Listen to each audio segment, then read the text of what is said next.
ஃபேண்டசியிலிருந்து இந்த வருஷம் ஸ்ரீராம நவமி எந்த நாளில் வருது, எந்த தேதியில் வருது, நாம் அந்த அன்னைக்கு எப்படி விரதம் இருந்து வழிபாடு செய்யணும், என்ன நெய்வேத்தியம் வைக்கணும், என்ன நம்ம தானமாக கொடுக்கணும், அந்த அன்னைக்கு என்ன நம்ம பாராயணம் செய்யணும் போன்ற அனைத்து தகவலும் இந்த பதிவில் தெளிவாக இருக்குங்க. ஸோ வீடியோவை ஸ்கிப் பண்ணாமல் முழுசாக பாருங்கள். இந்த வீடியோவை சப்ஸ்கிரைப் பண்ணாமல் பார்க்குறவங்க சப்ஸ்கிரைப் பண்ணி வச்சுக்கோங்க. பக்கத்தில் வர பெல் ஐக்கானை கிளிக் பண்ணுங்கள். அப்போ தான் நான் போடுற வீடியோஸ் உடனுக்குடன் உங்களுக்கு நோட்டிஃபிகேஷனாக வருங்க. சரி, இந்த வருஷம் ஸ்ரீராம நவமி ஏப்ரல் 6ஆம் தேதி ஞாயிற்றுக்கிழமை அன்றைக்கி வருதுங்க. நவமி திதி இருக்கும்போது தான் நம்ம ஸ்ரீராம நவமி வழிபாடு செய்யணுங்க.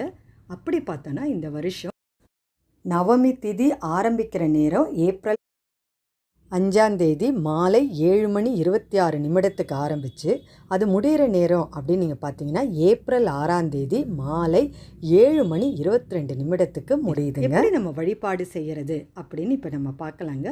ஸ்ரீராம நவமி ஞாயிற்றுக்கிழமை வரனால சனிக்கிழமையெல்லாம் சுத்தம் பண்ணி மாப்போட்டு தொடச்சி சுவாமி பாத்திரம்லாம் தேய்ச்சி சுவாமி படங்களுக்கெல்லாம் மஞ்சள் குங்குமம் வைக்கணுங்க. ஸ்ரீராமரோட பட்டாபிஷேகம் படம் இருந்துச்சுன்னா அந்த படம் வச்சு நம்ம பூஜை செய்யலாங்க. அந்த படம் என்கிட்ட இல்லை, வெறும் ராமரும் ஆஞ்சநேயர் சீதாதேவி அந்த படம் மட்டும்தான் இருக்குது, ஆஞ்சநேயர் படம் மட்டும்தான் இருக்குன்னா பரவாயில்லைங்க, அந்த படமும் வச்சு நம்ம பூஜை செய்யலாம்.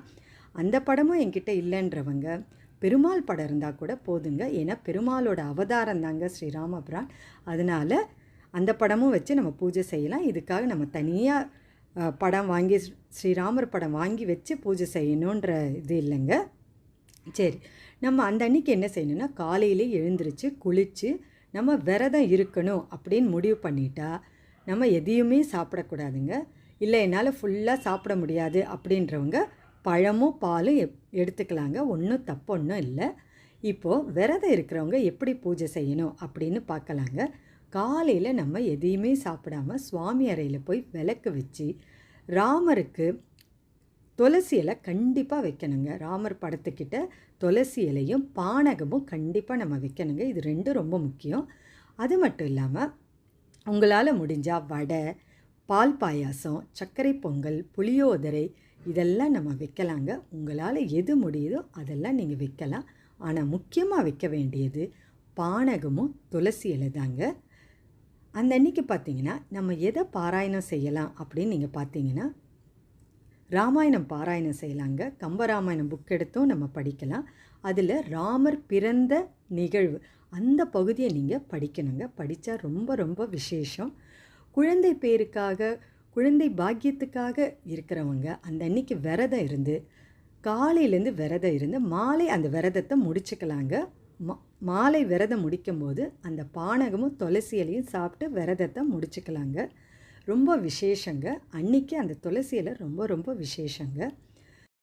பிரிந்த தன் கணவன் தன்னோடு ஒன்று சேர வேண்டும் என்று மனைவிமார்களும், பிரிந்த தன் மனைவி தன்னோடு ஒன்று சேர வேண்டும் என்று கணவன்மார்களும் அந்த அன்னைக்கு விரதமிருந்து வழிபாடு செஞ்சாங்கன்னா பிரிந்த தம்பதியர்கள் ஒன்று சேருவாங்கங்க.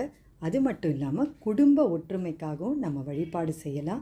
பிள்ளைகளின் மேல் படிப்பு, அது மட்டும் இல்லாமல் ஒரு காரியத்துக்காக நம்ம முயற்சி எடுத்துக்கிட்டே இருப்போம், அது வெற்றி அடையணும்னு. ஆனால் ஏதாவது ஒரு தடை பட்டுக்கிட்டே இருக்கும். அந்த மாதிரி இருக்கிறவங்க அந்த அன்னைக்கு நீங்கள் வழிபாடு ஸ்ரீராம நவமி அன்னைக்கு வழிபாடு செஞ்சிங்கன்னா அந்த காரியம் கண்டிப்பாக கை கூடுங்க.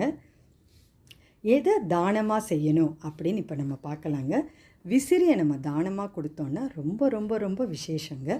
அது மட்டும் இல்லாமல் இளநீர், நீர்மோர் இதெல்லாம் நம்ம தானமாக கொடுக்கலாங்க. ஸ்ரீராம நவமி அன்னைக்கு இந்த மாதிரி தாங்க நம்ம வழிபாடு செய்யணும்.